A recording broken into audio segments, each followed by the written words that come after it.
Hi guys! Today nga samahan niyo ako sa mga thrift shops dito sa Japan. Tara!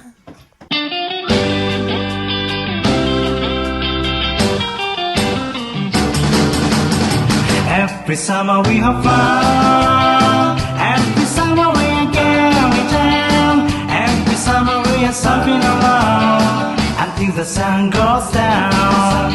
Everybody's gonna wild. Everybody's gonna be so young. All the beautiful girls are found, carrying years of us along.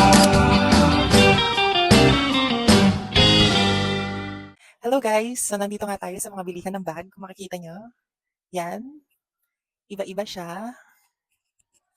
Ang mamahal din ng mga presyo guys. Parang hindi natin kaya. Pero yan, gusto ko lang ipakita sa inyo yung loob ng mga second hand shop dito sa Japan. Yan, meron tayong mga Louis Vuitton. May mga pang boys din. Yan. And meron pang girls. May mga wallets. Yan. Kikita niyo yung mga presyo niya. Saan dito? Yan. So dito pa tayo guys. So meron pa. Ito yung isa to sa mga favorite kong shop sa thrift shop. Kasi napakarami niyang binibentang. Ang gaganda guys. Grabe. Yan. Sobrang malilinis pa. Magaganda yung itsura niya. Murang-mura na rin siya kumpara sa original price niya. So ulitin ko nga lang guys. Yan. Ito ay mga second hand items. Yan. Kung makikita nyo, sobrang mahal. Sobrang hindi natin afford. Hampas lupa tayo for today. Yan, kahit mahal yung makita natin sa Japan, hindi tayo bibili ng ganyan guys. Never. Never tayo bibili. So guys, yan makikita nyo, may mga certificate yan which is very true siya and authentic. Yan. Napakatunay niya, napakaganda. Meron din tayong mga Gucci. So may mga Gucci, may mga wallet, may mga bags. At syempre, meron tayong Chanel. Everyone's favorite, ang Chanel. May mga mahal, may mga panghampas lupang gamit. Meron din mga mura. Mura na to guys. So ito yung mga Coach bag na may mga 5,000, may mga 8,000. So katulad dito guys, napakaganda niya. Yan, makikita niyo 7,000 siya. Sling bag and shoulder bag na din siya guys. So ito, napakaganda nito. Cost 4,000 pesos, 4,000 yen. Yan, ang ganda-ganda niya. Maraming maganda ngayon guys. Ito. And here, sa side na ito, napakaganda. Mga gamit na ito. 18,000 guys. 18,000 yan. Very affordable. Yan. Meron din mga dito. Mga bags. Yan. Meron mga 4,000, may 5,000. So, maganda rin to guys.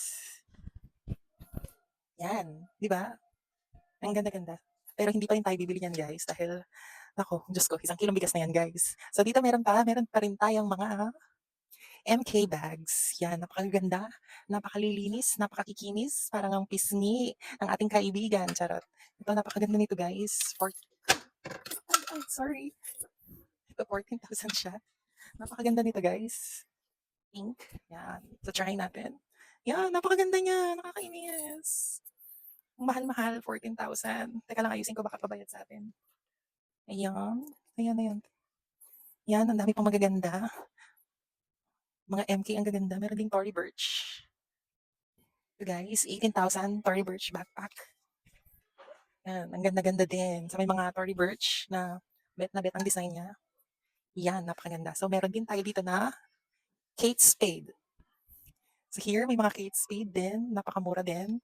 Ito, mga mura na to kasi yan, hindi siya masyadong bet ng mga tao. Pero mahal pa rin, di ba? 8,000. Yan, may 5,000, may 9,000. Napakamahal. Ay, sorry po, sorry. Ito guys, napakaganda nito. Okay, pabayad na sa atin to, 12,000. 12,000 yan, pero napakaganda niya. Diba? Mas maganda pa sa atin. Mas maganda pa sa akin. Kailan titignan ako dito. Yan.